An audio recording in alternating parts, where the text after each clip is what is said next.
Guilherme, bom dia a todos. O Guilherme, quando eu cheguei um pouco atrasado, pediu para iniciar.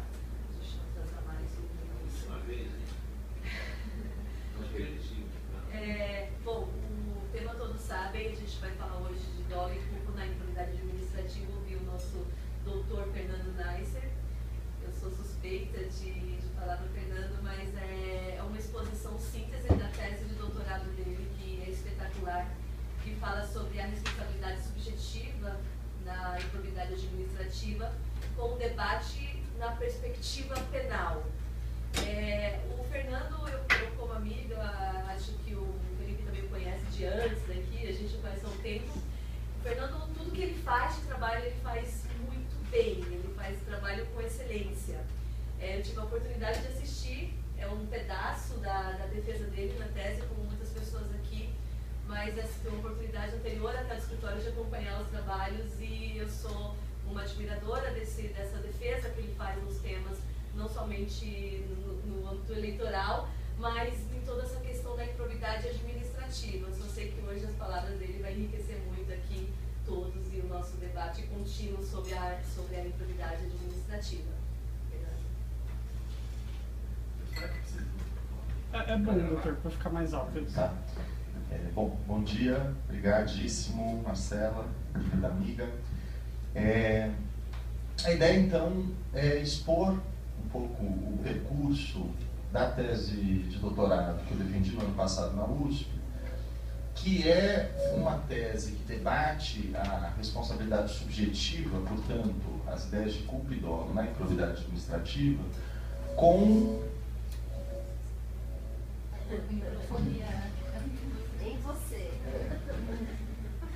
uma pretensão operativa, ou seja, não é um trabalho que busca desenvolver uma teoria pelo próprio fim da teoria, mas que busca que essa teoria dê respostas melhores aos problemas que nós temos hoje do que as teorias que são usualmente adotadas no âmbito da improbidade administrativa. Eu espero ter conseguido chegar a algumas respostas mais interessantes que eu vou expor aqui a vocês.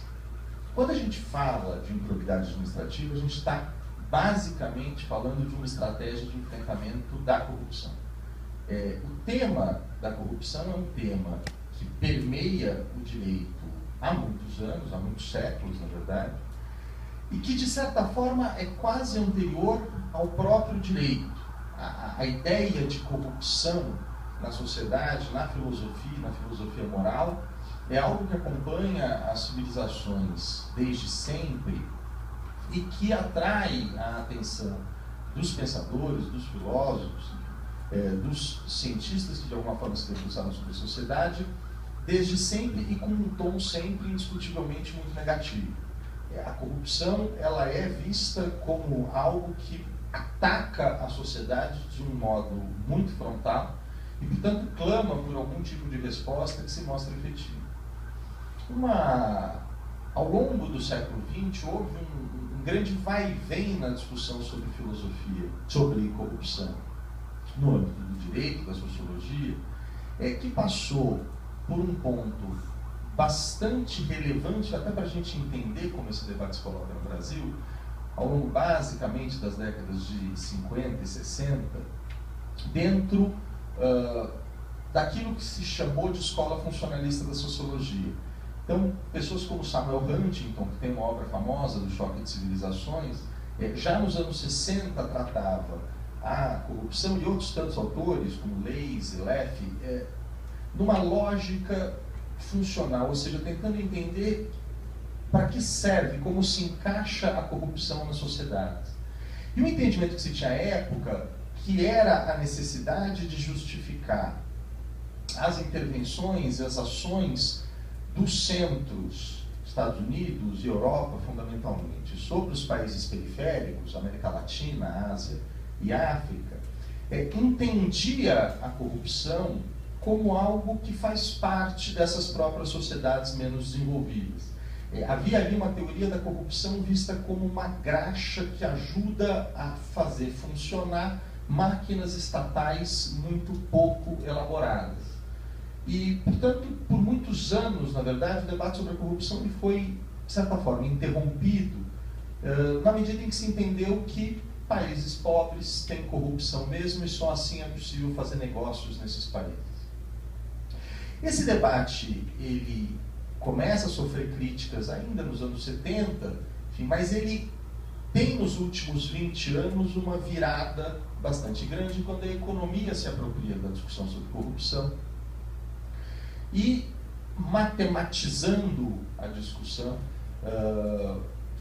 aponta de uma forma bastante clara que esses supostos benefícios da corrupção são falsos, são falaciosos.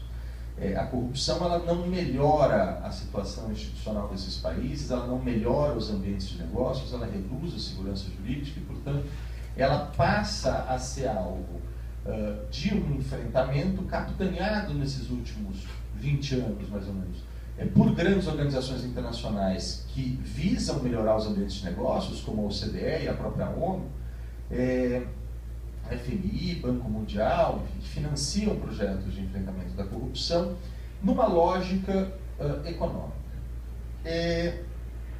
Há uma autora americana que ela traz uma ideia que eu acho bastante interessante para a gente entender essa nossa ânsia nunca satisfeita de enfrentamento da corrupção. Ela chama Laura Undercuffler, e ela diz o seguinte: a corrupção, por ser um conceito pré-iluminista, portanto pré-Estado de Direito, ela tem muito mais a ver com a ideia de pecado, de maldade, do que propriamente com a ideia de um crime na concepção moderna.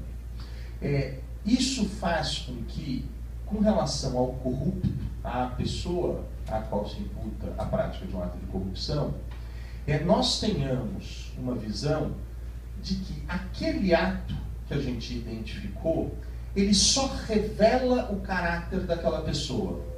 Diferentemente do que a gente pensa quando a gente vê um furtador de carteira. Aquela pessoa que furtou uma carteira, furtou aquela carteira, e ela responde pelo furto daquela carteira. E, portanto, é possível, em relação a essa pessoa, a sociedade, de alguma forma, racionalizar que eu posso ter um tratamento com relação a essa pessoa, visando a sua reinserção na sociedade, a sua ressocialização, ou qualquer outra finalidade de pena que se possa cogitar. Com a corrupção é muito difícil a sociedade ter essa compreensão. Porque aquela pessoa, ao praticar um ato de corrupção, ela só mostrou a ponta do iceberg do seu caráter. E ela é, portanto, uma pessoa consumida pelo mal, consumida por esse pecado da corrupção, por essa traição com relação à sociedade. E nenhuma resposta estatal vai ser suficiente para lidar com essa pessoa, já que, no âmbito do Estado Democrático de Direito, as respostas sancionatórias estatais elas vão ser sempre, ou devem ser sempre, proporcionais exclusivamente àquele ato de corrupção que está sob julgamento. Mas a demanda da sociedade não era punir aquele ato de corrupção, mas punir o caráter daquela pessoa. E, portanto, sempre vai existir um déficit na sociedade. A sociedade nunca vai estar satisfeita com a resposta que dá à corrupção. Um outro estudioso americano, chamado Frank Canacariaco, ele fez um estudo bastante interessante, em que ele fala dos custos do enfrentamento da corrupção. Dentro dessa lógica de que não existe suficiente no enfrentamento da corrupção, os países vêm paulatinamente criando camadas e camadas de controle e enfrentamento da corrupção, sem uma preocupação de averiguar se isso está sendo, de alguma forma, eficaz, se o que está sendo gasto pela sociedade nessa tarefa está se mostrando útil ou não. E ele faz um levantamento, enfim, esse trabalho é uma tese de doutorado, que teve a legislação de Nova York, da cidade de Nova York, como objeto de estudo, e ele mostra que ao longo de 100 anos a cidade de Nova York criou 7, 8, 9 tipos diferentes de controles de corrupção, com gastos estratosféricos com relação ao seu PIB e com uma falta completa de avaliação com relação ao sucesso dessas táticas. E não me parece que no Brasil a gente passe por um cenário muito diferente. Aqui, e aí começando o tema da nossa conversa, nós temos uma demanda política de discussão sobre a corrupção que é histórica no Brasil. Quando você pega os debates desde a época do Império, o tema da corrupção é um tema que está sempre presente na nossa arena política. E na elaboração da Constituição de 1988, existia, por parte dos constituintes, uma percepção que é uma percepção muito difusa em outros países da Europa, enfim, da América do Norte, de que o direito penal não se mostrava suficiente ou não se mostrava um meio mais apto a promover esse enfrentamento da corrupção. E não se mostrava por conta das travas que são inerentes ao direito penal. Uma garantia maior do direito de defesa, um olhar sobre o acusado que exige por parte de quem acusa e dos órgãos de julgamento a superação de uma série de degraus para que se possa, ao final, chegar a uma condenação. E sempre com um timing que jamais contempla essa ânsia da sociedade de ver bem respondido o problema da corrupção. Daí surge, nos debates constituintes, a ideia da improbidade administrativa, que é vista, sem dúvida alguma, ainda que não com essa locução, que era mais recente, mas como um institutional bypass, como um atalho institucional que mantém a criminalização sobre a corrupção, com os diversos tipos penais que tratam de corrupção ativa, corrupção passiva, peculato, enfim, tráfico de influência, falando aqui em corrupção lato sensu, né, não especificamente do tipo penal da corrupção, mas que mantém essas criminalizações, mas que busca um caminho alternativo, supostamente mais rápido, que dá uma resposta entendida àquela época como efetiva e, portanto, aplaca, de certa forma, esse anseio da sociedade de um enfrentamento cada vez mais robusto do problema da corrupção. Isso é previsto, portanto, no parágrafo 4º do artigo 37 da Constituição, ainda sem uma definição muito clara do que é improbidade administrativa. O parágrafo 4º ele só diz que existirá a improbidade administrativa, que ela não se confunde com a responsabilidade penal, já fala que independentemente da persecução penal, e prevê, grosso modo, quais vão ser as penas aplicadas, mas não vai muito além. Coube, no primeiro momento, ao governo Collor, tentar promover, enfim, apresentar um projeto de lei para regulamentar a improbidade administrativa, e o fez, no primeiro momento, apenas atualizando ou propondo uma atualização da legislação que combatia o enriquecimento de funcionários públicos que vinha desde a década de 40 no Brasil. E, portanto, só existia uma hipótese de improbidade administrativa na legislação originalmente apresentada, no projeto de lei apresentado pelo governo Collor no começo dos anos 90.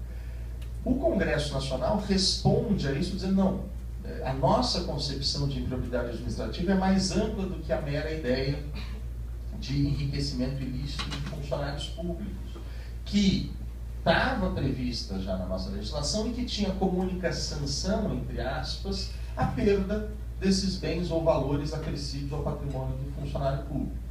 Era uma legislação estritamente civil, estritamente ressarcitória, quando se flagrava uma situação em que um funcionário público tinha tido um acréscimo injustificado de patrimônio. E transforma-se, portanto, ao longo da tramitação, a improbidade administrativa nisso que se tornou a Lei 8429 de 92, que tem tinha à época, três grandes hipóteses, três grandes tipos de improbidade administrativa: aquelas que causam enriquecimento ilícito no artigo 9º, aquelas que causam lesão ao erário e as que violam os princípios da administração pública no seu artigo 11. E por uma questão da própria redação, que no seu artigo 10 fala que aqueles fatos vão ser apurados a título de dolo ou culpa, mas se silencia com relação aos artigos 9 e 11, isso levou a jurisprudência, num primeiro momento, a entender que a responsabilidade quanto aos artigos 9 e 11 era objetiva. as primeiras jurisprudências ao longo da vigência da Lei 8.429/92 dispensavam qualquer análise de elemento subjetivo, portanto, dolo culpa, a não ser nas improbidades do artigo 10, quando se falava em dano ao erário. Paulatinamente, essa questão foi subindo ao Superior Tribunal de Justiça, que de forma intuitiva, sem uma grande elaboração doutrinária, dogmática por trás, começou a perceber que as penas previstas no artigo 2 da lei eram muito graves e que a sociedade passava a entender improbidade administrativa com um grau de estigma muito profundo para que se pudesse apenar as pessoas sem uma perquirição quanto a dolo e culpa. E, finalmente, a partir de 2005, as duas turmas do STJ começam a afirmar e firmam, por fim, um entendimento de que, na ausência de uma previsão expressa de imputação a título de culpa, que existe no artigo 10, há que se dar a mesma linha de interpretação que se tem com relação aos tipos penais. Os tipos penais também não estão, em cada um dos tipos penais, não há uma previsão de que eles só podem ser apurados a título de dolo, e ainda assim, essa é a regra. Portanto, faz-se essa aproximação no STJ para afirmar que os artigos 9 e 11 exigem o dolo para que possa existir a imputação. O problema é que essa jurisprudência, ela chega até esse ponto, mas ela avança muito pouco a partir daí. E ela avança de forma um tanto quanto assistemática e tópica. Portanto, começa-se a questionar, a partir dessas primeiras definições do STJ, ok, mas que dolo é esse? Que culpa é essa? E o STJ, no primeiro momento, se esforça em apontar uma dicotomia que não parece, pelo menos a mim, fazer muito sentido. Dizer, olha, não se exige o dolo específico, basta que haja dolo genérico. Questões, conceitos, enfim, que não me parece se encaixar propriamente no debate. E trazem para a discussão da improbidade administrativa um elemento que é, de certa forma, estranho ao tema do dolo, que é o debate da má-fé. Então, as jurisprudências do STJ começam a se firmar com uma frase um tanto quanto genérica, uma receita de bolo, mas que vai se repetindo um acórdão dizendo: o dolo que se exige na improbidade administrativa é apenas o dolo genérico. 2. Exige-se a má-fé para Constituição para que exista improbidade administrativa, uma vez que improbidade não se confunde com ilegalidade. É mais ou menos esse emaranhado que a gente encontra desde 2010 até agora, quase 10 anos de jurisprudência nessa linha. Esse entendimento leva a dois problemas fundamentais que foram objeto de reflexão principal da tese. De um lado, o dolo genérico, entre aspas, que o STJ diz exigir, que se afastaria do dolo específico, ele dialoga com a ideia de conhecimento da ilicitude, conhecimento dos elementos daquele tipo. Mas ele se confunde, na prática, com a ideia de conhecimento da norma.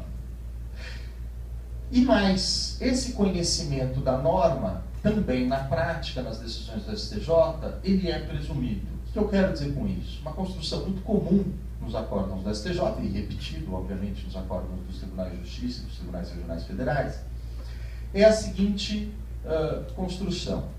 Fulano dispensou a licitação na hipótese tal qual. Fulano, na condição de presidente da comissão de licitação, prefeito, secretário, deveria saber que não se pode dispensar licitações indevidamente. Portanto, agiu com o dolo necessário, já que apenas o dolo genérico é o que se exige para a configuração da improbidade. Essa construção, aparentemente perquirindo sobre dolo, ela dá a volta na exigência do dolo. Por quê? se o dolo, originalmente na nossa cabeça, é uma mistura de vontade e conhecimento, quando eu presumo um desses elementos, eu presumo o conhecimento, eu, na verdade, estou presumindo todo o dolo e, portanto, eu estou imputando àquela pessoa uma responsabilidade com base numa responsabilização objetiva. O que se tem aqui é uma confusão grande no Superior Tribunal de Justiça, no TJ, entre conhecimento da norma e conhecimento dos fatos. Um exemplo bastante claro. Prefeito, ele, atendendo a uma recomendação da Procuradoria, dispensa uma licitação, entendendo que pelo valor ser de R$7.000, estava abaixo do limite de R$8.000 para compras diretas. Posteriormente, somadas essas licitações no final do ano, percebe-se que aquela prefeitura comprou R$50.000 daqueles mesmos bens ao longo do ano.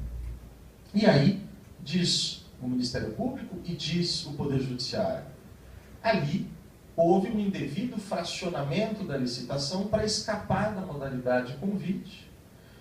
O prefeito deveria saber que não é possível dispensar indevidamente a licitação e, portanto, agiu com dolo. Agora, que o prefeito sabe que ele não pode dispensar indevidamente uma licitação, é óbvio. Mas que ele sabia, ao momento dos fatos, que aquela dispensa específica era indevida, é presumido e vai de lambuja na construção jurisprudencial. Esse é um primeiro problema bastante sério da jurisprudência atual. E o segundo problema bastante sério é o encaixe do tema da má-fé na imputação. Porque má-fé é um conceito que, esquecendo a má-fé civil, que não tem nenhuma relação com o debate aqui, a má-fé contratual, a má-fé no atuar perante a justiça, enfim, são temas que até estão bastante em voga nos últimos anos, mas a má-fé como um elemento para imputação de um ato ilícito é algo que remete ao século XIX, algo que remete à virada do século XIX para o século XX, uma ideia de dolos malos, aquela coisa de uma perversão na cabeça do delinquente, que foi praticamente extirpado do direito penal já há muitas décadas. Mas ela aparece com uma força, de certa forma, injustificada dentro da jurisprudência do STJ e dos outros tribunais abaixo dele, quase que como uma porta de escape para evitar que a aplicação da lei de improbidade administrativa, já que se tem essa interpretação dura, que leva à responsabilização objetiva, acabe se excedendo e sendo aplicada a todas as pessoas. Então, coloca-se um elemento de subjetivismo para o juiz, dizer, ora, aqui eu não vejo má-fé, como se fosse possível cheirar essa má-fé dos autos num processo que não tem nem mesmo interrogatório, a gente sabe. Então a gente tem aí, basicamente, me parece, dois grandes problemas da jurisprudência. De um lado, uma construção que permite chegar à imputação por responsabilidade objetiva, chamando de dolo o que não é dolo. De outro lado, um elemento que dá um alto grau de subjetividade para essas condenações e que tem um encaixe dogmático muito difícil dentro do tema do dolo, que é a má-fé.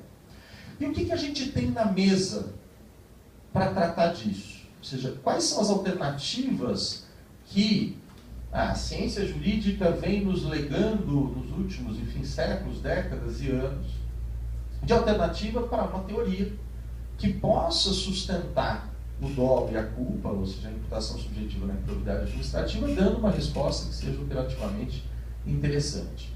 Basicamente, nós temos três conjuntos de respostas. Nós temos a resposta dada pelo direito penal, ou seja, a imputação subjetiva própria do direito penal, os seus conceitos de dolo, culpa, erro, consciência diante de juridicidade. Nós temos as respostas típicas do direito civil, a culpa civil, fundamentalmente. E nós temos uma resposta mais recente, de certa forma, que é a resposta do direito administrativo sancionador, que no Brasil se tornou majoritária, muito em função do trabalho do professor Fábio Medina Osório, que defendeu uma tese de doutorado na Espanha já há alguns anos, tem uma obra bastante alentada, que é a teoria da improbidade administrativa, que vem sendo acolhida pela jurisprudência, que afirma, sempre e reiteradamente, que quando se olha a improbidade administrativa, está-se diante de uma manifestação do direito administrativo sancionador.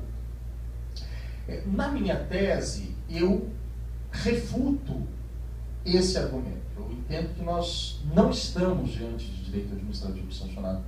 E é preciso entender um pouco o que é direito administrativo sancionador, porque ele acaba sendo um rótulo bacana, que cola mais ou menos em qualquer coisa, e ele se presta a dar qualquer tipo de resposta. A ideia de um direito sancionador que é aplicado pela administração é bastante antiga. Na verdade, nós temos isso já no âmbito do Estado de Direito desde o século XIX, com o direito de polícia na Alemanha, do Goldschmidt, enfim. Não há grandes novidades, né, de eu ter um direito judicial e de eu ter um direito administrativo, ambos buscando sanções. Mas essa ideia ela ganha muita força, especialmente no espaço europeu, a partir dos anos 60, fundamentalmente a partir dos anos 70, numa ideia de desjudicialização da aplicação de sanções, uma ideia de substituição. A Alemanha, basicamente, puxa esse movimento nos anos 70, descriminalizando uma série de condutas, ou seja, tirando do controle do Poder Judiciário uma série de condutas e passando essas mesmas condutas para um âmbito de intervenção da própria administração. A Espanha faz o mesmo, Portugal faz o mesmo com as suas contraordenações, a França, idem, a Itália demora um pouco para entrar nessa onda, mas faz isso fundamentalmente nos últimos anos com relação às empresas, com sanções às empresas no âmbito administrativo. A Itália não embarca na onda da responsabilidade penal da pessoa jurídica, mas cria uma legislação bastante restritiva administrativa para as empresas. Mas toda a construção europeia em cima do direito administrativo sancionador, que prevê um direito sancionador com um grau de apenamento menor do que aquele previsto no direito penal e, em contrapartida, com uma flexibilização de garantias. Eu reduzo a intensidade das penas que eu posso aplicar, de outro lado, eu posso punir de uma forma mais simples do que aquela que o direito penal exige. Toda essa construção na Europa só se sustenta porque essas penas são aplicadas pela administração e, portanto, são passíveis de revisão judicial perante o Poder Judiciário. Então, eu admito que o Estado não seja tão diligente na busca dos elementos para inculpar alguém, porque eu sei que essa pessoa vai poder recorrer ao Poder Judiciário para eventualmente anular essa punição se ela entender que houve uma violação de uma garantia fundamental. Portanto, a questão funcional, no sentido de qual é o órgão que está aplicando essa sanção, é elementar para a caracterização do direito administrativo sancionador. E aqui, na improbidade administrativa, nós temos um direito que é judicial. É o Poder Judiciário fazendo isso. Eu não tenho como, diante de uma inculpação tênue aplicada pelo juiz, judicializar a questão. Eu tenho apenas como recorrer. Mais do que isso, o direito administrativo sancionador, ele fundamentalmente aplica sanções com finalidade regulatória. Ele não está preocupado propriamente em mostrar à sociedade que aquela pessoa errou, que aquela pessoa merece, portanto, ser exposta como alguém que fez o mal, para que aquela sociedade, numa lógica de prevenção geral, queira se abster de fazer aquele mesmo mal. A administração, quando aplica uma sanção, a CVM, quando proíbe uma pessoa de ocupar um cargo de gestão num tipo de sociedade, o DETRAN, quando tira o direito de habilitação para dirigir de uma pessoa que estourou o número de pontos, está preocupado com o bom funcionamento daquela atividade regular. E como eu aparo arestas dessa minha atividade regular. Então, a finalidade das sanções administrativas, elas são voltadas para o futuro. Enquanto que, no direito sancionatório judicial, eu estou preocupado com aquelas finalidades tradicionais da pena, de prevenção geral, de prevenção especial, de inoculização daquela pessoa que praticou um delito, seja civil, seja criminal, e eu estou voltado ao passado. Eu estou olhando exatamente qual foi o ato praticado por aquela pessoa e aplicando uma sanção que seja proporcional e específica para aquela pessoa, olhando para aquele retrovisor. São sanções que não dialogam propriamente entre si, ainda que, por vezes, o direito penal tenha funções regulatórias, por vezes a administração tenha sanções que sejam efetivamente sancionatórias, com perdão de tautologia. E, por fim, o direito administrativo sancionador, até por essa sua preocupação com o bom funcionamento das atividades que regula, não está lá muito interessado no debate de dolo. Pouco importa se aquela pessoa entrou na faixa de ônibus dolosamente ou sem querer, porque ela não estava vendo que tinha faixa de ônibus. Do ponto de vista da regulação daquela atividade, eu preciso que aquela pessoa saia da faixa de ônibus e eu preciso que aquela pessoa não entre novamente, seja culposamente, por imprudência, por negligência, por imperícia, seja dolosamente. Então, o foco do direito administrativo sancionador é a culpa, enquanto o foco do direito judicial sancionador é o dolo. E no caso da improbidade administrativa, indiscutivelmente o foco principal é o dolo e não a culpa. A culpa é a exceção, prevista só na hipótese do artigo 10. Então, por essas questões que me parecem bastante fundamentais e que não são respondidas por quem defende a ideia de que nós estamos diante de uma manifestação de direito administrativo sancionador, é que me parece que dessas três grandes alternativas que nós tínhamos na mesa, a alternativa do direito administrativo sancionador não serve para bem explicar a improbidade administrativa. E não serve exatamente por essas características, porque, por exemplo, firma pé na relevância da culpa. E quando a gente olha a obra do professor Fábio Medina Osório, que, como eu disse, é bastante acolhida no STJ, a gente entende mais a jurisprudência do STJ.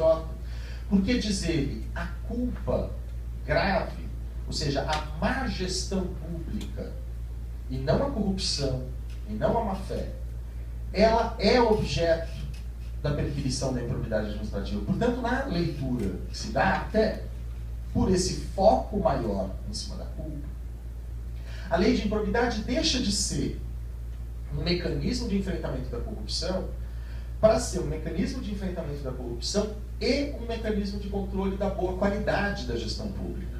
E não me parece que uma legislação sancionatória com esse grau de estigma que causa na sociedade uma condenação por improbidade possa misturar as duas coisas. Uma coisa é controlar a qualidade da gestão pública, outra coisa é apenar as pessoas que fazem atividades consideradas absolutamente intoleráveis porque imbuídas na leitura do próprio STJ de má-fé. Sobra, portanto, basicamente dois conjuntos de teorias para tratar de imputação subjetiva, as do direito civil e as do direito penal. Não acho que faça sentido passar por esse histórico, que ao longo da tese eu fiz uma reconstrução das teorias do dolo e da culpa no direito penal e no direito civil, mas a partir daí, o que a gente pode tirar com um pé na realidade é que, obviamente, nenhuma das duas parece adequada para ser aplicada como um bloco para a improbidade administrativa. Por quê? De um lado, o direito civil ele tem um foco exclusivo, quase, no dano e na vítima, que deixa absolutamente de lado o debate sobre dolo. Para o direito civil, pouco importa se uma pessoa agiu com dolo ou com culpa, se houve a causação de um dano. Existe um nexo causal. Eu votei, claro, esse ato violou a lei, foi ilícito, eu vou ter a necessidade de reparação, independentemente de qual modalidade de elemento subjetivo teve subjacente a esse ato. Isso não é, obviamente, suficiente para um tipo de ação com esse grau de sancionamento.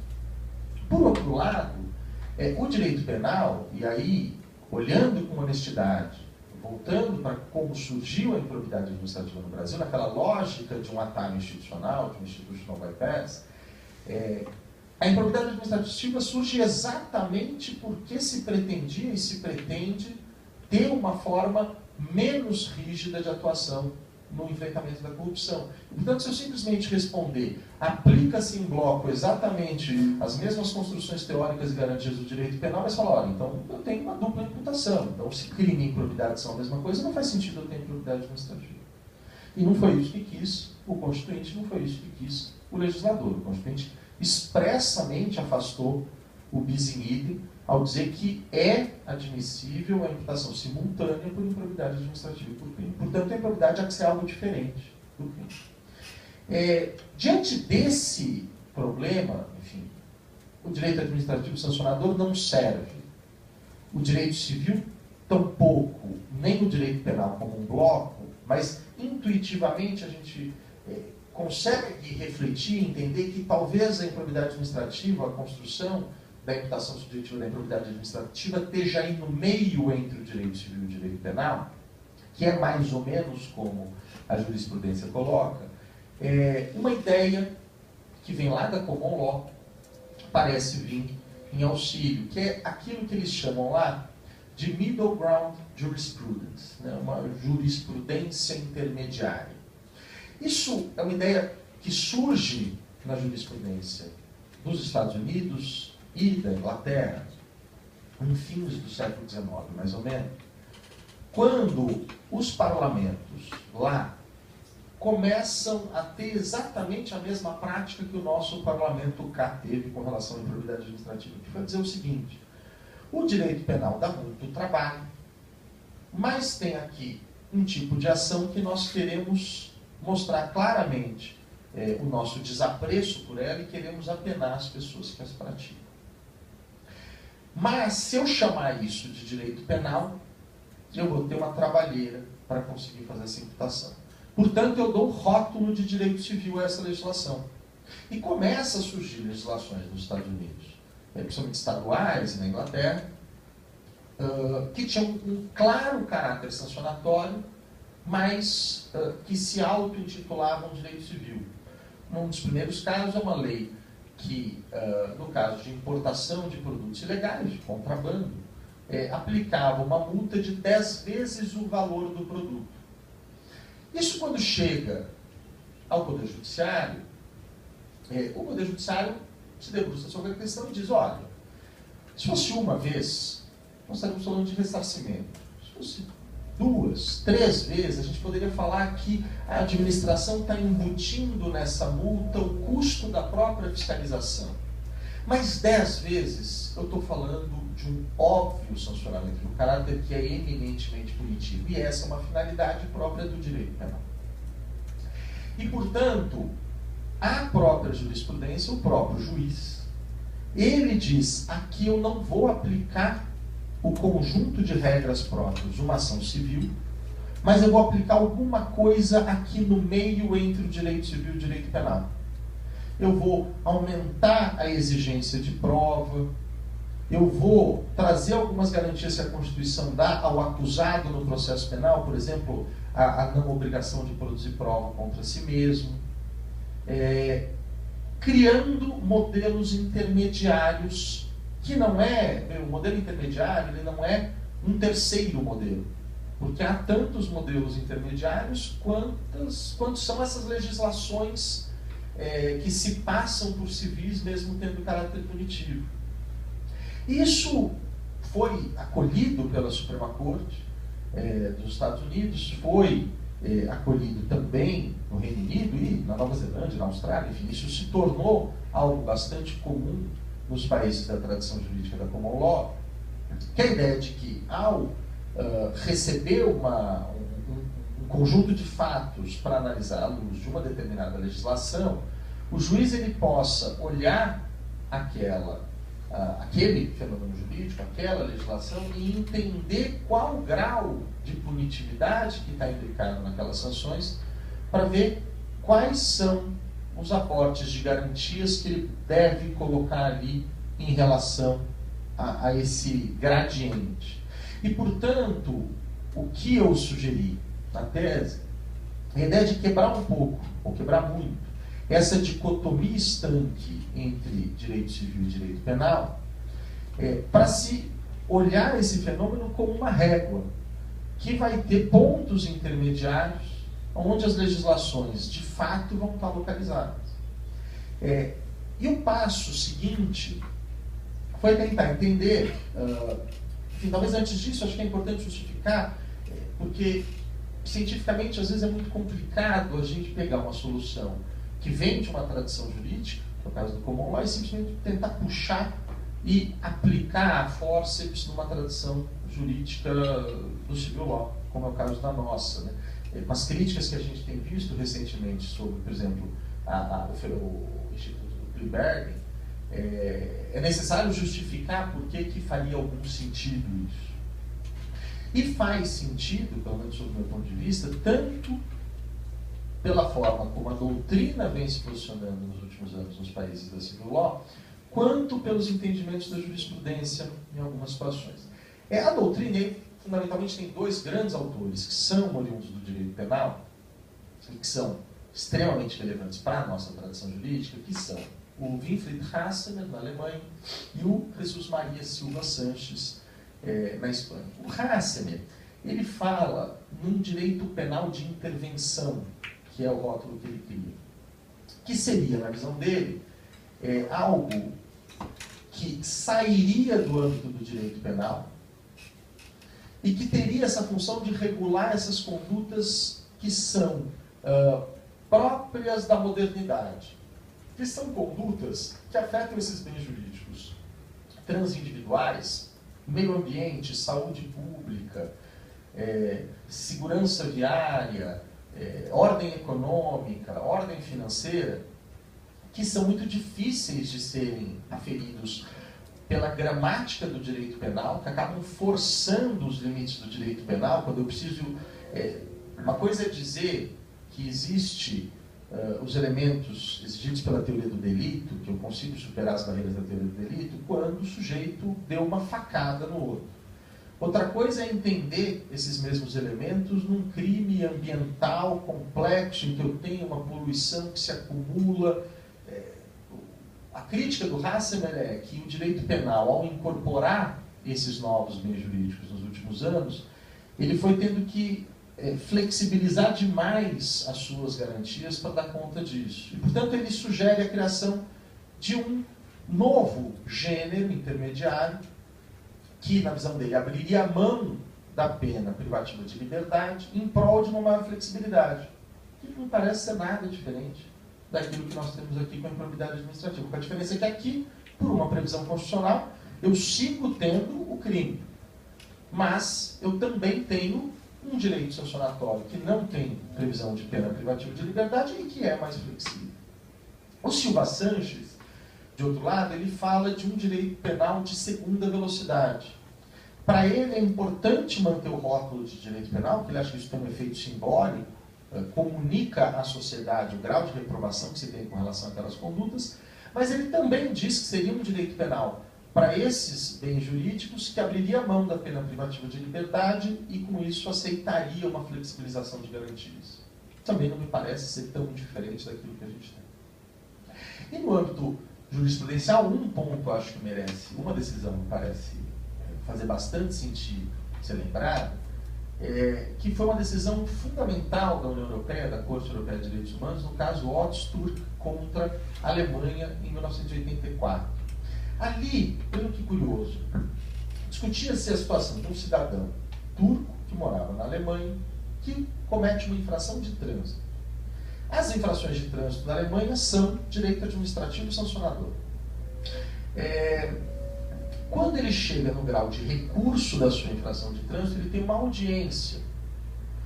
E nessa audiência é trazido um intérprete, porque ele não falava alemão, ele perde o seu recurso e ele recebe as custas do processo e do intérprete. E o Pacto Europeu de Direitos Humanos garante aos acusados criminais intérprete gratuito pago pelo Estado. E ele vai à Corte Europeia de Direitos Humanos dizendo: eu não tenho que pagar esse intérprete, eu era um acusado, e eu não falo a língua. E a Alemanha diz: não, isso só vale para os acusados em direito penal, e não dentro do âmbito do direito administrativo sancionador. E nesse caso, a Corte Europeia de Direitos Humanos faz um grande giro que obriga todos os países da Europa, fundamentalmente, a mudar suas legislações de direito administrativo sancionador para dizer: você não pode fazer um jogo de etiquetas.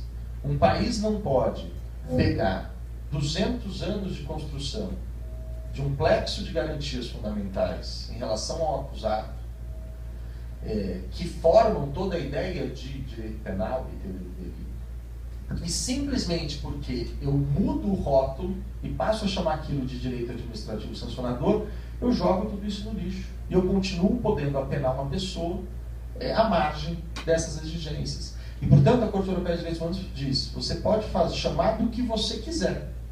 É louvável que você descriminalize e desencarcere pessoas em situações de cometimento desse tipo de delito. Mas você não pode restringir os direitos e garantias previstos para aqueles que são acusados, porque a ideia não é o acusado em direito penal, mas é o acusado em geral pelo Estado. Que é a ideia, e é uma ideia que eu adoro, da existência de um ius puniendi, de um direito de punir do Estado, que ele é único. O Estado tem um direito de punir, que pode se manifestar por questões de política de diversas formas. Mas esse conjunto de garantias mínimo ele deve ser mantido. E, portanto, a Corte Europeia de Direitos Humanos manda os países alterarem a sua legislação para exatamente criar modelos intermediários entre o direito civil e o direito penal, mas que deem garantias consideradas mínimas para aqueles que são acusados no âmbito do que para eles é o direito administrativo sancionador. Portanto, não me parece que a construção dessa middle ground jurisprudence, desse modelo intermediário, seja estranho à nossa tradição jurídica da civil law. E aí o ponto que me parecia essencial descortinar era aonde nessa régua vai estar o nosso modelo da improbidade administrativa. Quais são o que eu chamo de âncoras que prendem o nosso modelo específico em algum ponto dessa régua entre o direito penal e o direito civil.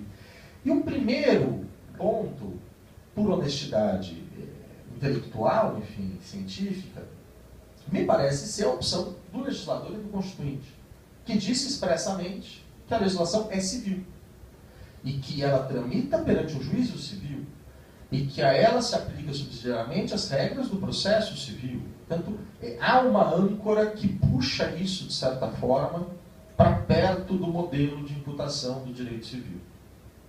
Mas, o segundo critério que eu analiso é o conceito de injusto que é adotado. Nós temos um injusto civil, existe um injusto penal, e nós temos um injusto da improbidade administrativa. A qual modelo o injusto da improbidade administrativa se aproxima mais? E não há dúvida nenhuma que ele se aproxima do modelo de injusto do direito penal. Formalmente, ele tem uma redação de direito penal. Ele tem uma descrição típica tal qual a do direito penal, ainda que um pouco mais aberta. Mas não muito mais aberta do que esses tipos mais modernos que têm sido incorporados pelos ordenamentos jurídicos dos países do Ocidente. O grande formato do injusto civil é o neme nem lege. Então você não deve causar dano a ninguém. O direito civil ele não se preocupa com a ideia de tipificação. Ele tem uma obrigação genérica de não lesão. Enquanto que o direito penal, até pela gravidade das sanções que aplica, tem a ideia de uma estrita tipicidade. E a improbidade administrativa, do ponto de vista formal, ela se aproxima da formatação do direito penal. Se eu olho o injusto, não sob uma acepção formal, mas sob uma acepção material, também a improbidade se aproxima do direito penal. Todas as improbidades administrativas encontram um correspondente no direito penal. Invariavelmente. Esse é um trabalho, enfim, exaustivo, com exceção de algumas do artigo 11, praticamente todas as outras encontram correspondentes no direito penal. E esse é um critério, há um debate grande na doutrina sobre se existe um conceito material de delito criminal. Se há algo que perpassa todos os delitos criminais e que os une pela sua essência, não pela sua aparência. A maior parte dos autores até acha que não. Né? Mas um critério que se usa é, bom, se algo está tipificado como direito penal, portanto, não há dúvida que tem essência de direito penal. E no caso das improbidades administrativas, praticamente todas cumprem esse requisito. Quando a gente olha as penas, que é o terceiro critério de ancoragem que eu uso, então o primeiro foi o rótulo dado pelo próprio legislador, o segundo, o conceito de injusto, formal e material. O terceiro é a pena, o conjunto de penas previstas. E, tanto do ponto de vista formal, quanto nas finalidades pretendidas com essas penas, também a improbidade administrativa se aproxima do ponto da régua do direito penal. Eu tenho uma equivalência absoluta, ainda que de mão única, entre improbidade e direito penal, ou seja, todas as penas que podem decorrer da improbidade administrativa podem decorrer do direito penal. O contrário não é verdade, porque a improbidade não tem a pena privativa de liberdade. Mas, determinação de ressarcimento de bens, perda de bens que sejam objeto do ilícito, multa, proibição do exercício de direitos, perda de cargo ou mandato, suspensão de direitos políticos e inelegibilidade, que são todas as consequências que podem decorrer da improbidade, podem decorrer do direito penal. E, portanto, a exceção do ressarcimento, que pode ocorrer tanto no âmbito penal quanto no âmbito civil, todas as demais não podem ocorrer no âmbito civil, tradicionalmente, no modelo brasileiro. O que faz com que essa regra penda ainda mais para esse lado.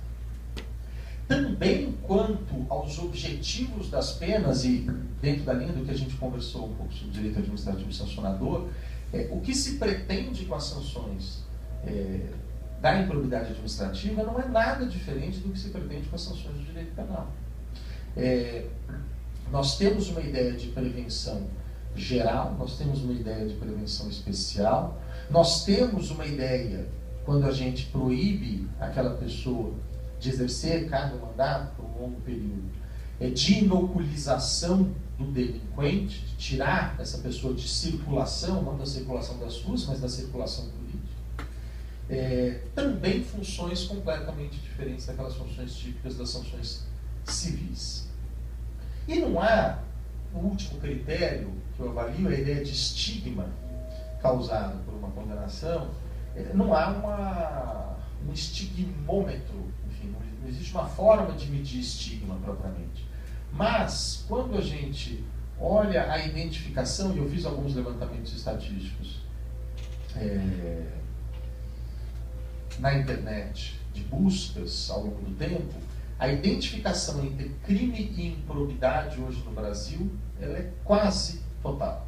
Principalmente vocalizada por uma construção defeituosa teórica da imprensa, que não compreende essa diferença, mas dizer a alguém que houve uma condenação por crime ou por improbidade, ou a locução que mais se encontra na imprensa, crime de improbidade administrativa, a gente sabe que não existe, isso tem ao longo do tempo um crescimento bastante forte a fazer crer que o estigma hoje de ser condenado por improbidade administrativa é muito próximo, se não igual ao estigma de ser condenado por crime. Todos esses elementos me fazem crer que, portanto, o nosso modelo intermediário para a improbidade administrativa no Brasil vai estar nesse gradiente, mas muito próximo do modelo de direito penal, só com alguns pontos de flexibilização em relação ao direito civil. E aí a gente chega no último ponto da exposição, que é, bom, o que tirar disso? Então, como seria esse modelo e o que isso pode ter de operatividade para nós? Em primeiro lugar, a ideia de que qualquer tipo de presunção, de qualquer elemento dos tipos de improbidade administrativa, especialmente no que toca ao dolo e à culpa, é inadmissível no âmbito da improbidade. Se eu estou tão próximo do modelo de direito penal assim, eu não posso admitir a ideia de presunção. E isso, no modelo específico de dolo adotado, tem um efeito bastante contundente. No direito penal, lá no nosso artigo 18, inciso 1º do Código Penal, o Brasil adotou lá nos anos 40 um conceito volitivo de dolo. Dolo é vontade. Seja a vontade de praticar o ato, seja a vontade em continuar com uma determinada conduta, dando de ombros para o resultado que pode dela advir. Mas o nosso dolo é um dolo volitivo. Esse dolo volitivo, ele vem sendo e está bastante superado na dogmática penal, praticamente em todos os campos. Não me parece fazer sentido, e me parece que essa é uma flexibilização que pode ser admitida, exigir este dolo volitivo na improbidade administrativa. E a superação desse dolo volitivo nasce muito da constatação de que é praticamente impossível entrar na mente do acusado para saber o que ele queria ao momento da prática de um determinado ato. E o dolo, a teoria de dolo que ganha espaço nisso é a ideia do dolo cognitivo, do dolo como conhecimento. Se eu sei que aquela pessoa detinha determinados conhecimentos ao momento da conduta e ainda assim ela atuou, pouco importa o que ela queria no seu profundo da alma. A conduta dela tem um grau alto de reprovabilidade e merece, portanto, sancionamento. O dolo, portanto, da improbidade administrativa, e é isso que eu defendo, ele é um dolo cognitivo, ele é um dolo de conhecimento.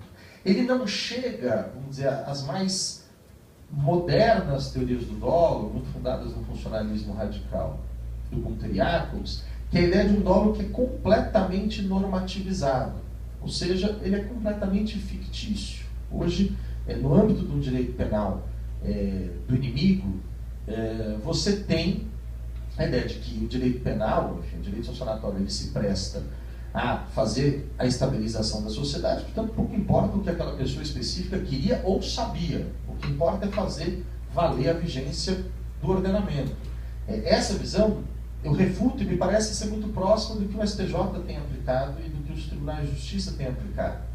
Se o dolo é conhecimento, e se eu não posso presumir esse conhecimento, isso passa para nós uma exigência de como atribuir esse conhecimento a alguém.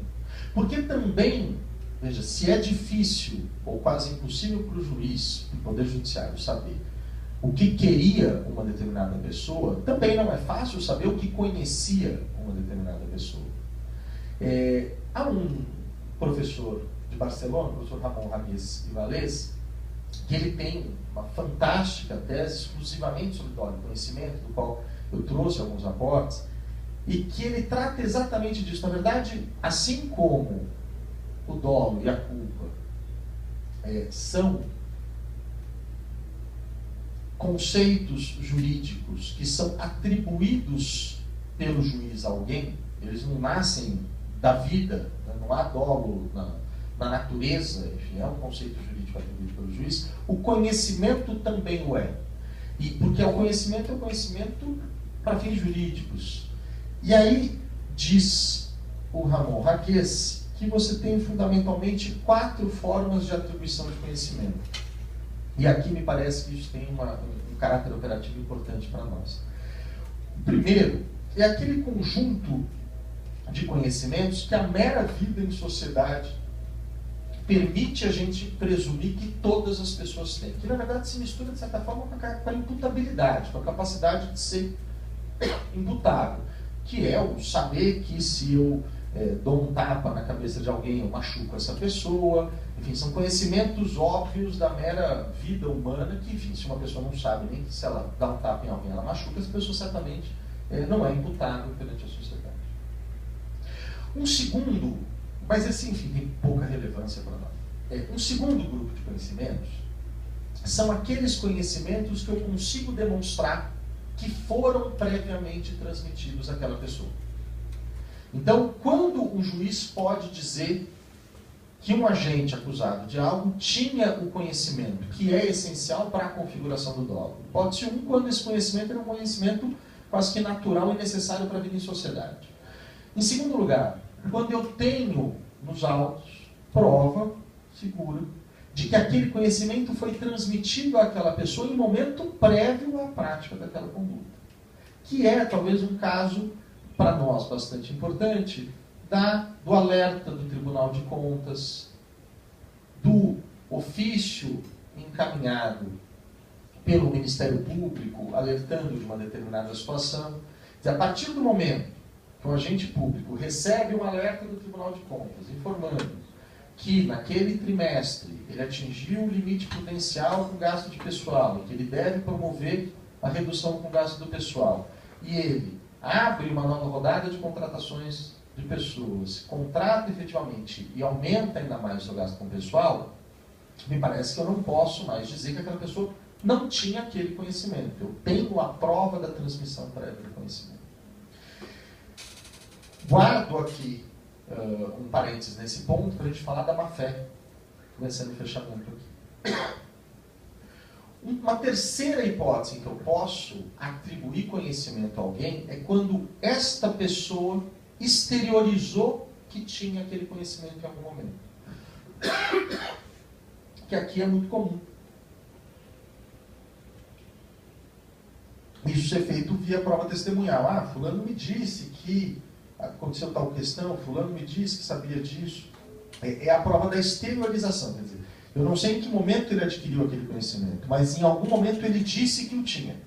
Se não para o próprio juízo, para alguém que trouxe essa prova ao juízo. E por fim, e aqui o mais difícil ponto para nós, é a ideia de que há alguns conjuntos de conhecimento que são próprios de determinadas características pessoais ou funções exercidas. Aqui é o gancho que me parece ser levado ao extremo, ainda que sem essa construção doutrinária, pela nossa jurisprudência, para dizer, se fulano era prefeito, então deveria saber que, se não sabia, pouco não importa, mas eu vou dizer que sabia. E que, portanto, ao agir de forma contrária, violou dolosamente o seu dever de cuidado.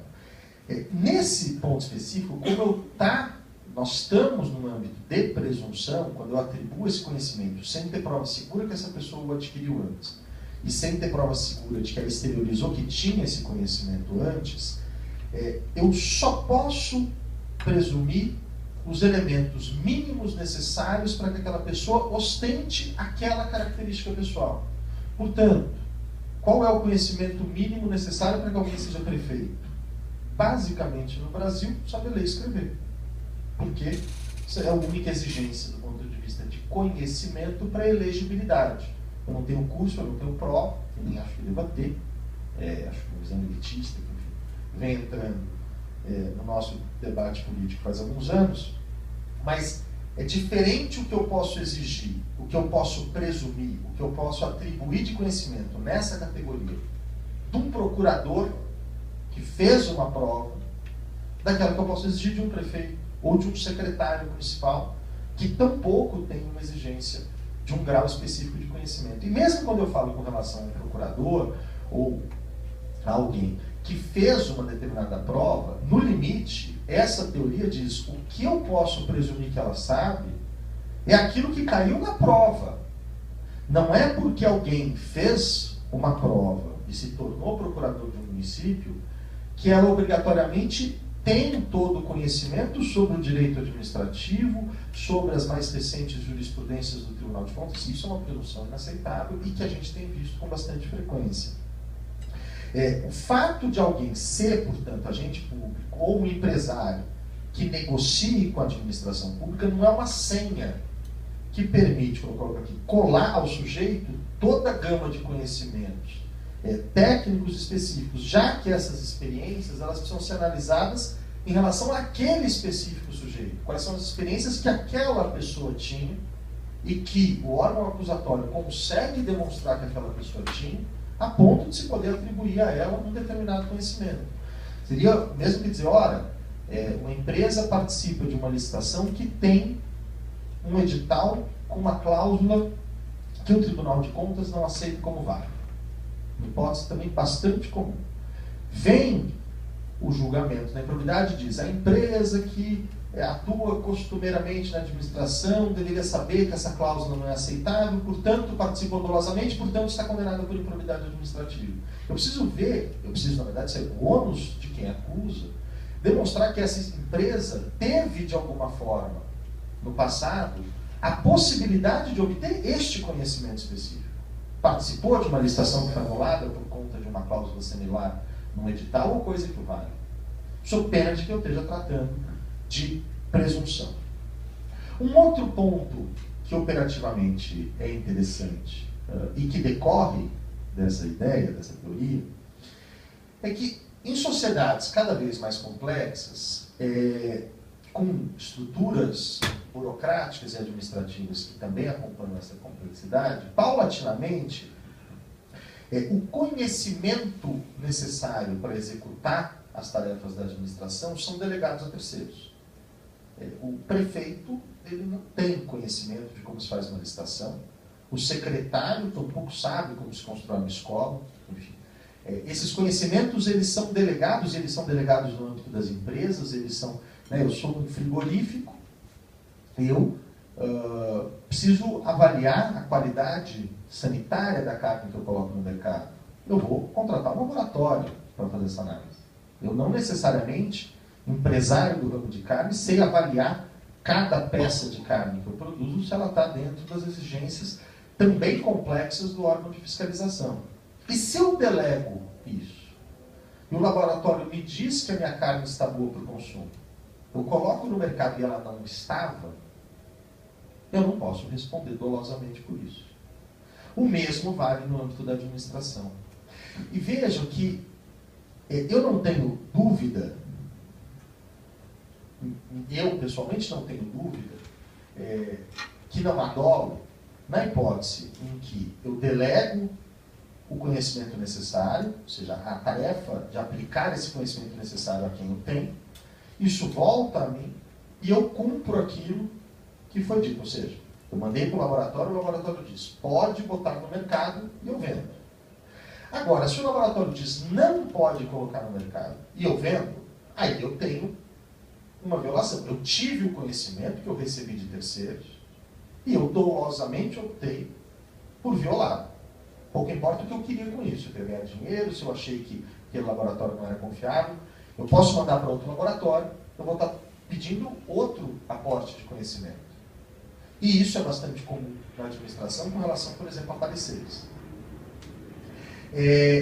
O que não se pode admitir, e que é uma porta que, obviamente, essa interpretação dá, que é uma porta, vamos dizer, da dupla imunização.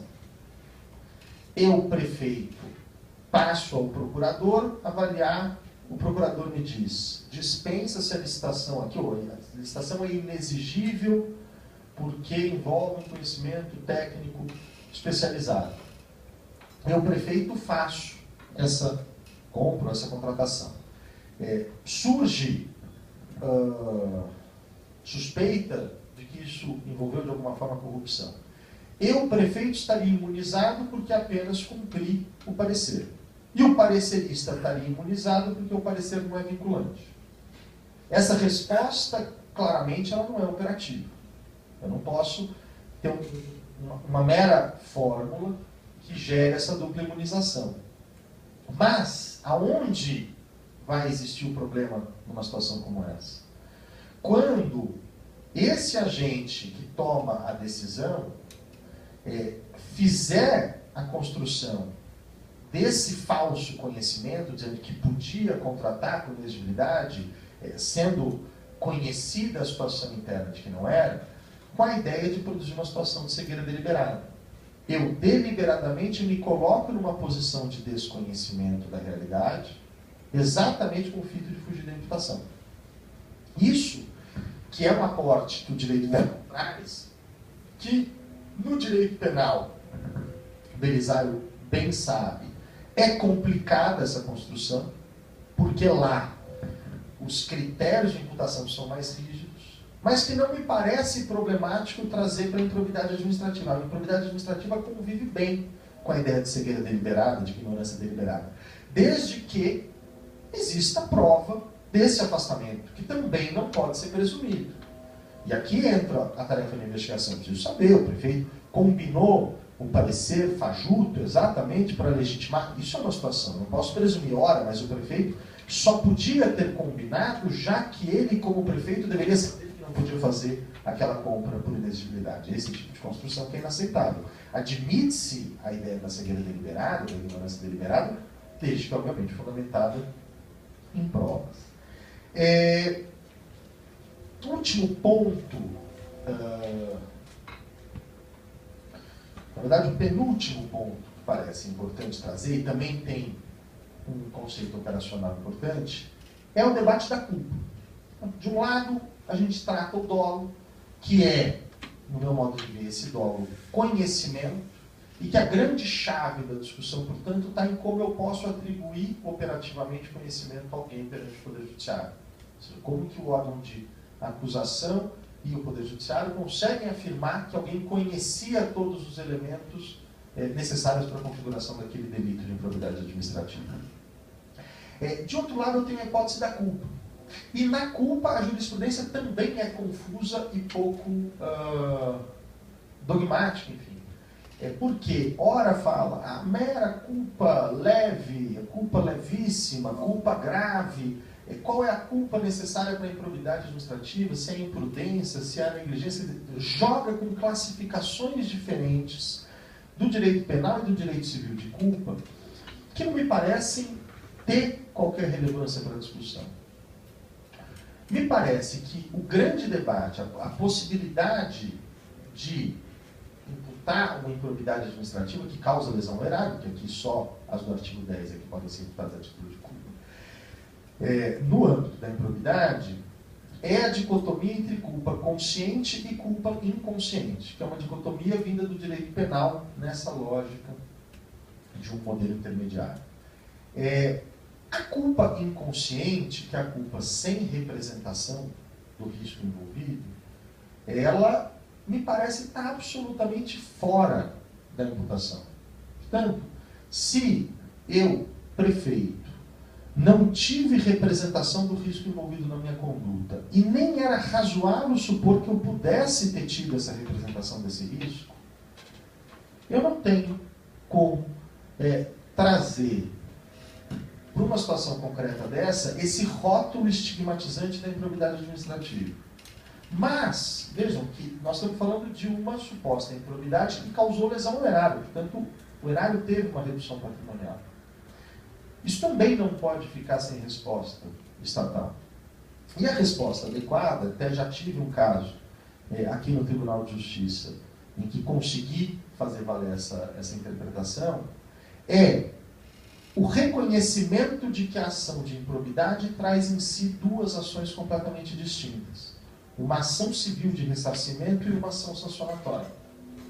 E que eu posso, com tranquilidade, dizer, julgo improcedente a ação de improbidade administrativa, mas julgo procedente o pedido de ressarcimento, porque naquele modelo do direito civil que nós vimos, o debate sobre culpa e dolo é irrelevante. Tendo havido o dano e o nexo causal e a conduta ilegal, há a necessidade de ressarcimento.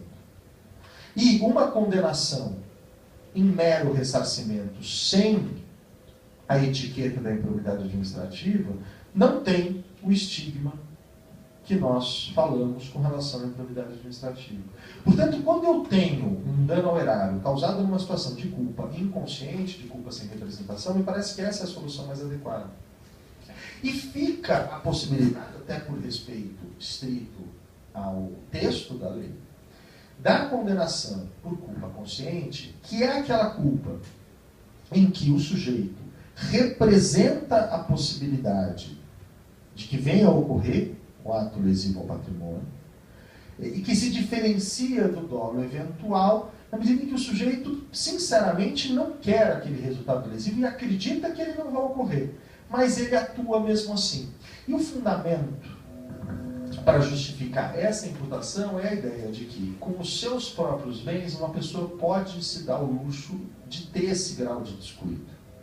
Eu posso, com relação ao meu patrimônio, achar que não vai acontecer nada e ainda assim perseguir aquele meu objetivo inicial. Mas com relação ao patrimônio público, há um plus de exigência, um plus de dever de cuidado, que é passível de exigência coletivamente. Então, aquele agente público que administra patrimônio que não é dele, que representa a possibilidade de que daquela ação decorra uma lesão patrimonial para a administração, e ainda assim insiste na sua conduta, se dali sobrevier efetivamente essa lesão, ele pode responder a título de culpa, que me parece, a única forma adequada de trazer isso.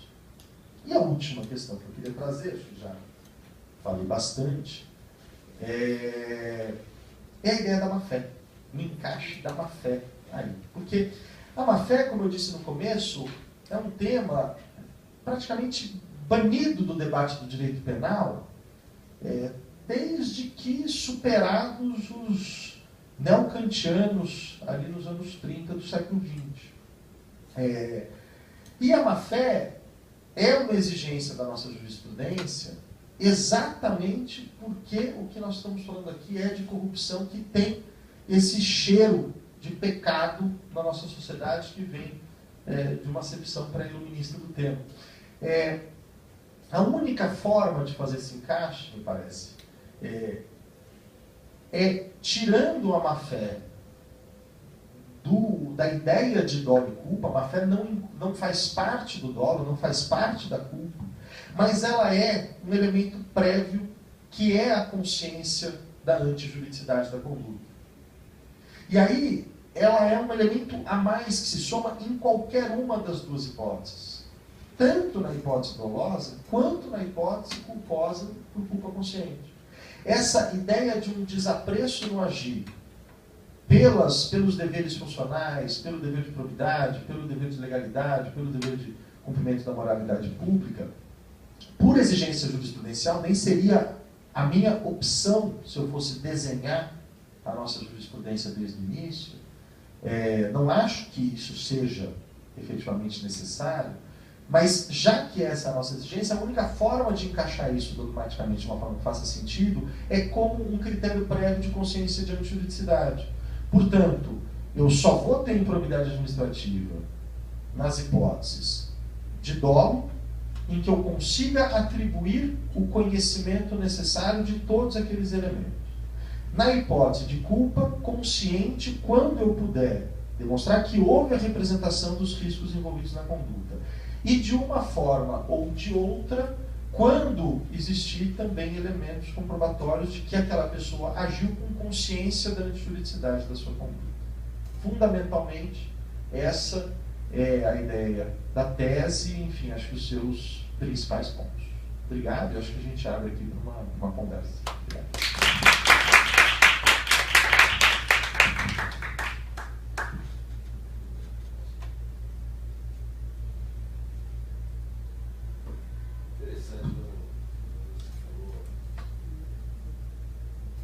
Quando você falou sobre aquela, no início, quando você fala que você falou, enfim, que havia aquela prevenção contra aquela pessoa que pratica o dolo, que pratica a corrupção. Mas essa pessoa que pratica a corrupção é o corrupto. Né? E me ocorreram dois fatos. Primeiro que, principalmente na Europa, a corrupção ativa ela vai ser punida anos depois da corrupção passiva. Portanto, enfim, demonstra o que você estava falando. Mas quando eu também lembrei do Foreign Practice Corruption Act, que traz uma série de regras que devem ser cumpridas, mas a primeira palavra do ato é foreign, né? tudo que no exterior, né, por se adequar àqueles tipos criados, etc., eles serão punidos, salvo se, faz algum tempo que eu não volto ao Foreign, mas salvo se aquelas ações foram para a prática de atos legais.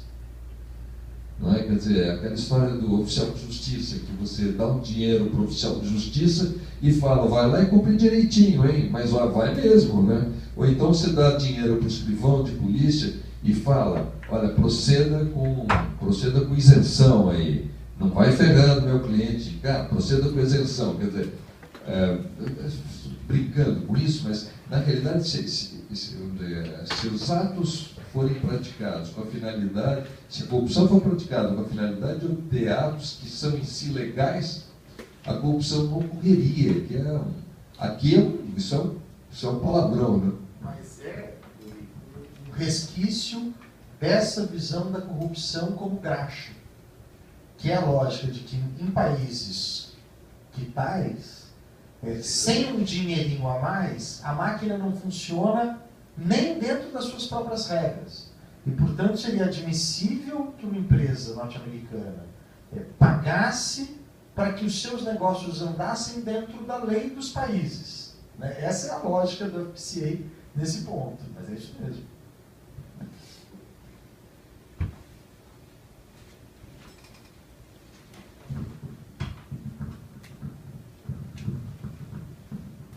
Antes de mais nada, Fernando, muito obrigado pela essa aula magnífica que você deu e, vamos dizer assim, extremamente didática. Eu, por exemplo, que estou um pouco distante dessa área penal, muito embora minha vizinhança na área penal cada vez se aumenta mais aqui no escritório, entendeu? E é um prazer, eu estou apreciando muito isso, mas eu fiquei... eu acho que você destacou um aspecto histórico extremamente importante, essa questão da evolução do pensamento em relação à corrupção e, vamos dizer assim, eu acho talvez vamos dizer assim, na nossa próxima conversa, etc., a gente pode até avançar os dias de hoje. Como é que está vamos dizer assim, esse pensamento em que o conceito de corrupção tinha esse conteúdo moral tão forte, depois ele passou a ter um aspecto econômico relevante, com exigências de organismos multilaterais, etc., e com todo esse conjunto hoje de medidas penais que nós temos aí hoje no combate à corrupção e outras estão sendo propostas hoje eu acho que esse aspecto histórico veja só, é muito bom para a gente compreender esse fenômeno. A gente aqui no escritório nós tivemos a oportunidade de participar da fundação da Transparência Brasil, que naquele momento era um capítulo da Transparency International, certo? Então essa visão nova do combate à corrupção, a gente incorporou já naquele momento, há quase 20 anos atrás, mas eu acho que o resgate dessa história aí, que você faz muito bem, eu acho que vale a pena a gente continuar a debater. Mas eu tenho um caso muito curioso e que me afeta diretamente aí. Nós somos réus aí numa ação de improbidade e que nós temos uma situação extremamente curiosa, porque o diretor que nos contratou para uma prestação de serviço, e essa prestação de serviço foi feito um contrato por inexigibilidade, era uma situação em que havia uma suspeita sobre uma forma do jurídico interno conduzir uma ação de desapropriação, e que esse diretor, chegando, ele se deparou primeiro com uma carência muito grande de quadros no jurídico da estatal, no caso a Dersa, e depois esse diretor era extremamente preparado. Ele tinha juiz, ele tinha sido juiz, certo? E depois é um juiz assim, extremamente talentoso. Então ele, veja só, aí, vamos dizer assim, a consciência dele extrapolava tudo aquilo. Ele tinha, vamos dizer, não só a consciência dos aspectos ligados à licitação, etc., a orientação dos tribunais, etc., mas ele agregava outros conhecimentos, quer dizer, do risco para o interesse público de você continuar com aquela estratégia de defesa, continuar com profissionais que, segundo a visão dele, não eram combativos suficientemente para você ter uma defesa adequada da própria empresa e, no caso, do interesse público. Então, é uma situação quase de excesso de conhecimento. Então, veja só, essa pessoa, claro que foi extremamente cauteloso, tanto que houve a ação foi julgada improcedente em primeira instância. Infelizmente, do ponto de vista formal, ela foi reformada, ainda está pendente um embargo de declaração. Mas é vamos dizer assim, eu acho que nós vamos ter que nos debruçar um pouco, e espero contar com a sua ajuda aí, uma reflexão, como encaminhar isso, tendo em vista essa jurisprudência que você cita, que ela ainda é tão, você usou a expressão pedular, não? Eu acho que uma jurisprudência que, de fato, não dá uma segurança jurídica necessária. E eu acho, tem um ponto que eu, enfim, também não deu tempo de aprofundar aqui, mas há uma peculiaridade com relação à improbidade do artigo 11, que difere muito das improbidades dos artigos 9 e 10. Porque os tipos, ou seja, as condutas previstas em abstrato nos artigos 9 e 10, são condutas compreensíveis na realidade. Eu consigo entender o que é o dispensar indevidamente uma licitação, ainda que tenha elementos normativos nesses tipos. Quando eu falo dispensar indevidamente a licitação, indevidamente é um elemento normativo. Eu posso ter devidamente, posso ter indevidamente, eu preciso entender o que é o indevidamente. Mas quando eu vou para o artigo 11, isso se supera, porque eu tenho, o ilícito é violar o princípio tal ou qual da administração pública. Isso leva a debates que, enfim, acho que até fiz na tese. Imagine essa situação, e acho que tem muito a ver com o caso aqui.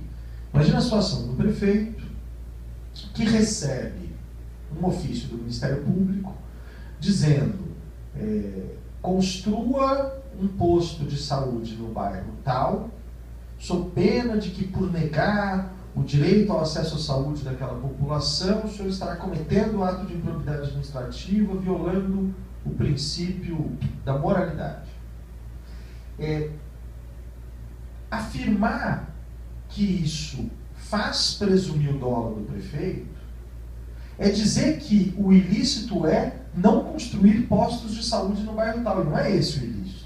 O ilícito, ou não seguir ordens de promotores. O ilícito é violar o princípio da moralidade. E o prefeito tem plena condição, se ele fundamentar essa conduta, de dizer, olha, meu amigo, eu discordo que isso seja violar o princípio da moralidade, por esse motivo, 1, 2, 3, 4. E, portanto, se eu tenho a exigência do dolo, e se o ilícito não é deixar de obedecer o promotor, ou deixar de construir o posto de saúde indicado pelo promotor, mas o ilícito é violar o princípio da administração pública, eu consigo compatibilizar as coisas e, mesmo com o alerta, entender que não houve agir doloso na suposta violação do princípio, ainda que o Poder Judiciário entenda que era devida a construção daquele posto de saúde.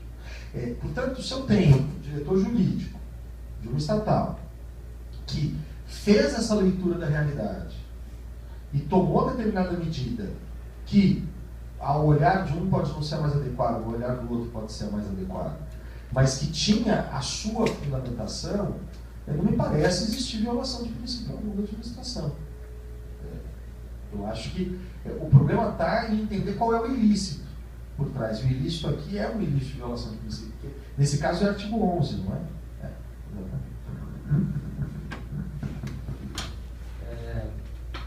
Primeiramente, parabéns pela exposição. Acho que o judiciário perdeu completamente essa capacidade de análise e de atenção sobre essas questões, então o desafio é como retomar isso, né, nos julgamentos de casos de improbidade, que todos caíram, parece que na vala comum, e o judiciário tem simplesmente atropelado essas questões. Tenho duas perguntas, quer dizer, dois tipos de pergunta.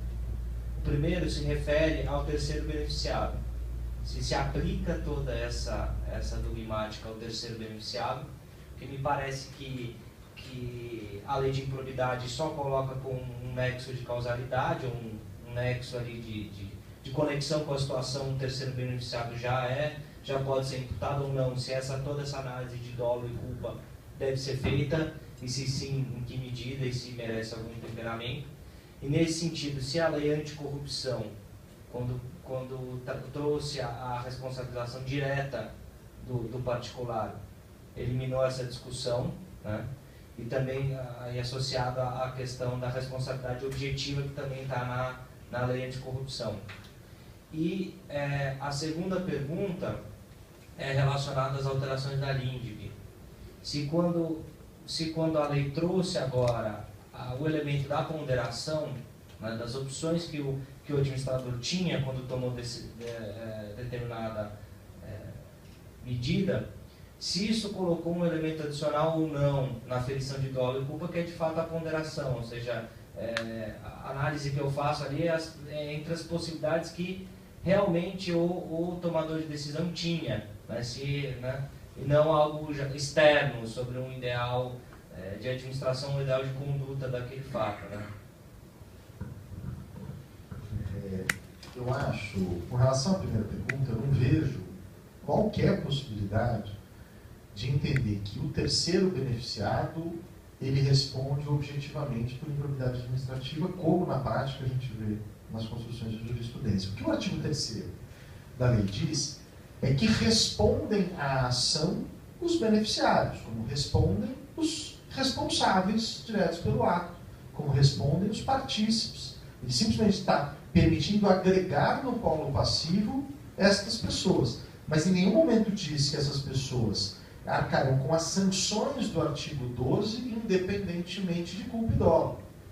Assim como a jurisprudência construída ao longo do tempo se firmou no sentido de que eu não posso responsabilizar alguém que praticou um ato de improbidade sem a aferição do dolo ou da culpa, no caso do artigo 10, não faz qualquer sentido lógico que aquele que foi contratado eu possa punir com as mesmas punições severas só porque foi beneficiado. Não me parece nem que o artigo 3º diga isso, ele simplesmente amplia para exemplificar quem deve estar no polo passivo de uma ação, sem dizer quem deve ser condenado pela ação. O que há de problema no Brasil é o problema do debate do dolo e da culpa da pessoa jurídica. Porque a gente tem uma previsão expressa de responsabilização penal de pessoa jurídica no âmbito dos crimes ambientais, que não me parece ter levado o Brasil ao longo desses 20 anos, aí, desde a lei de 98, né, a ter desenvolvido uma dogmática da imputação subjetiva da pessoa jurídica.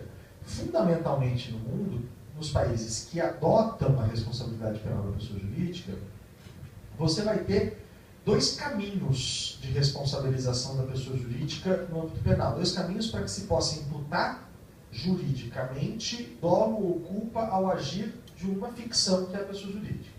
Um caminho é o caminho da heteroresponsabilidade, ou seja, da responsabilidade de outrem. Eu atribuo à pessoa jurídica a responsabilidade de alguém, pessoa física, que age em seu nome.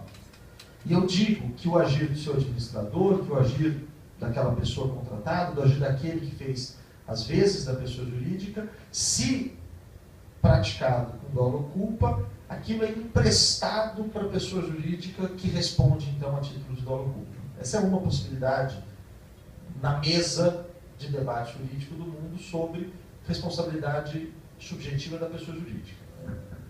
Outra ideia, que é uma ideia mais, vamos dizer, mais moderna é a ideia de autorresponsabilidade da pessoa jurídica. Ou seja, não estou falando da responsabilidade dos terceiros, mas de uma responsabilidade que seria própria daquela pessoa jurídica. E essa responsabilidade ela é construída através, ou por meio, da ideia de defeito de organização. Quando uma pessoa jurídica se organiza de forma defeituosa, a ponto de permitir que o seu agir seja um foco de riscos para a sociedade e cause danos, essa pessoa jurídica tem que ser punida. Eu tenho um problema aqui, ainda que essa seja a forma hoje mais adotada pelos países que tratam de responsabilidade penal da pessoa jurídica, de uma quebra de proporcionalidade. Porque se eu organizo mal na pessoa jurídica, ela pode, por essa má organização, matar uma formiguinha ou matar um elefante. Do ponto de vista de desvalor da conduta, é a mesma coisa. Eu simplesmente organizei mal. Por acaso, em um ponto eu matei um elefante, em outro ponto eu matei uma formiguinha. E a pena vai ser diferente, sendo que o que eu fiz de errado foi a mesma coisa, que foi organizar mal a minha empresa. Mas, de um jeito ou de outro, enfim, o Brasil não tem esse debate ainda. Então, a gente tem uma situação em que, do meu ponto de vista, a lei não desobriga o órgão de acusação e o Poder Judiciário de aferir o dolo ou a culpa da pessoa jurídica para que ela seja vista como uma beneficiária que merece sancionamento, mas nós tampouco temos um avanço dogmático para dizer como isso deve ser feito. E foi um ponto que faltou fôlego verdadeiramente no desenvolvimento da tese para eu chegar na questão do dolo e da culpa da pessoa jurídica beneficiária. Era um ponto que eu deveria efetivamente ter tratado, mas que por uma questão de tempo não foi possível. Acho que Sobre a Lindbe. Sobre a Lindbe.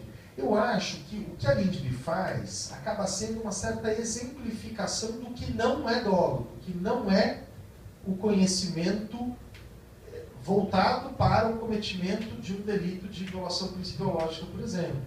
Porque o que a Lindbe, vamos dizer, traça um roteiro que o administrador pode cumprir para mostrar que ele não agiu de forma dolosa. Não me parece que a Lindbe tenha mitigado, de alguma forma, as hipóteses de sancionamento. Se um administrador esquece a Lindbe, vamos imaginar uma administração tão organizada que todas as discussões e as decisões tomadas pela administração são reportadas, são reduzidas a termo e assim constam do processo administrativo. E eu tenho um laudo parecer em que se diz, olha, aqui nós temos essa contratação, há essas duas hipóteses, eu verifico que essa aqui tem um custo tanto, essa tem um custo assim, papapá, o melhor interesse da administração, vou tomar então a hipótese A, porque eu preciso tomar as hipóteses A. Numa situação como essa ocorrida 5 anos atrás, portanto antes da mudança da Lindbe, já não me parece que se poderia falar em dolo. Eu acho que o que a Lindbe faz é exemplificar e deixar claro que essa é uma hipótese em que não há dolo. Facilita. Eu não acho que ela crie algo de novo nesse ponto, mas ela facilita porque dá um suporte normativo mais expresso para tentar fazer com que o judiciário entenda e aceite isso.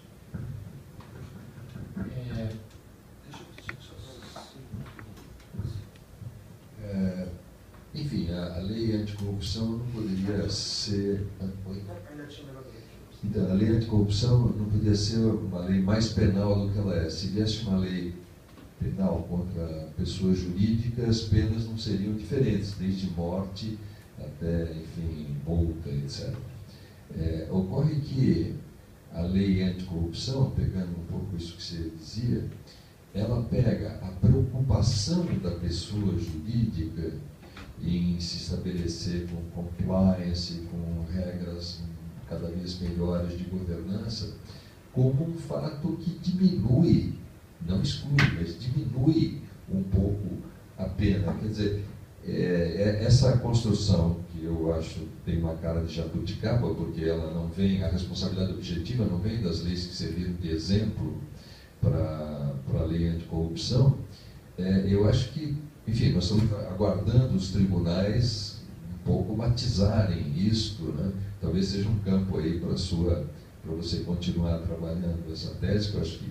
Mas a a responsabilidade objetiva, em alguns casos, beira a aberração. Né? Eu me comporto direito, completamente bem, aí um cidadão no Acre arruma uma licitação, por via de uma forma que possa ser vista como ímproba, né? E eu respondo com os riscos de destruir. É uma coisa absolutamente irregular. Essa responsabilidade objetiva não rima com a responsabilidade penal da pessoa jurídica. A gente precisa rever isso urgentemente. Isso é uma aberração que os tribunais vão começar a temperar, porque não é possível que isso prevaleça. Enfim, nós temos o caso de uma empresa que diz ao Ministério Público: quando o senhor apurar quanto pela ação irregular do meu funcionário lá na ponta, que eu não conhecia e o senhor reconhece, quanto eu devo, né, eu estou disposto a pagar. E essa resposta vem numa ação de improbidade para que eu responda por algo que eu disse: eu não quero esse benefício patrimonial, e com uma multa que é 5 vezes, 6 vezes, enfim, uma maluquice. Essa lei é uma maluquice. Com esse raciocínio claro e didático que você tem, etc., se debruçar sobre essa lei seria um ganho para todos nós. Eu acho, com relação à lei de corrupção, que ela é obviamente uma coxa de retalho mal ajambrada, que ela veio depois das manifestações. E ela tenta trazer para o Brasil elementos que são muito próprios da autorresponsabilidade. Compliance é autorresponsabilidade. Compliance nada mais é do que isso. Como eu demonstro que eu não tenho defeitos de organização a ponto de tornar a minha empresa um foco gerador de riscos. Isso é o compliance. E, portanto, é dizer, fiz tudo o que eu podia para evitar que a minha empresa gerasse riscos. Mais riscos acontecem, a sociedade, como o Rick Beck dizia, essa sociedade de riscos, e, portanto, faz parte que, por vezes, extravase aqui do meu controle da minha empresa e eu gero algum risco e eu indenizo. Mas eu fiz de tudo para evitar. Isso na lógica da autorresponsabilidade pura, correta dos países que adotam a responsabilidade penal da pessoa jurídica nessa modalidade, como, por exemplo, o Chile.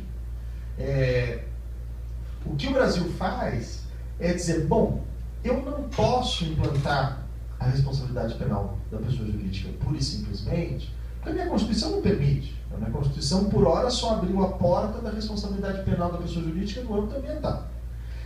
Se eu estou, portanto, abrir mão de estar com o rótulo de direito penal, e quando a gente fala de PJ, direito penal é só um rótulo, ele é só uma carga simbólica, já que, como se diz lá, as empresas não têm, they don't have souls, né? Ela não tem nenhuma alma para se penitenciar e nem um corpo para ser encarcerado, então as respostas tradicionais de direito penal para a pessoa jurídica não fazem sentido, mas a responsabilidade penal da pessoa jurídica ela é só essa carga simbólica emprestada. Eu trago o símbolo mais forte de repressão do Estado para a pessoa jurídica. Se eu já abri mão disso, o que o legislador fez? Bom, se não é direito penal, é direito civil, eu posso ter responsabilidade objetiva, que é a falta da percepção da ideia de que eu posso ter um modelo intermediário aí no meio.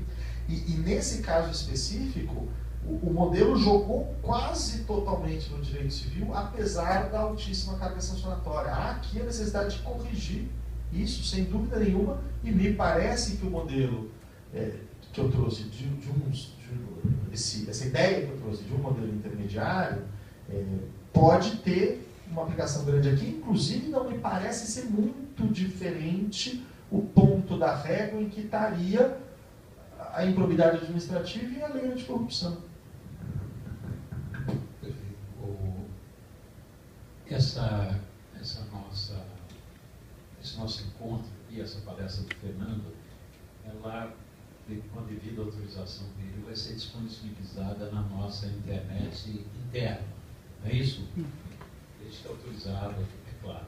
E eu estou propondo aqui a gente encerrar o nosso encontro nesse momento, porque o Fernando tem uma viagem para Brasília, certo? E eu acho que a generosidade dele permite assegurar que ele está disponível, vamos dizer, para debater essas questões com qualquer colega do escritório, de uma forma organizada.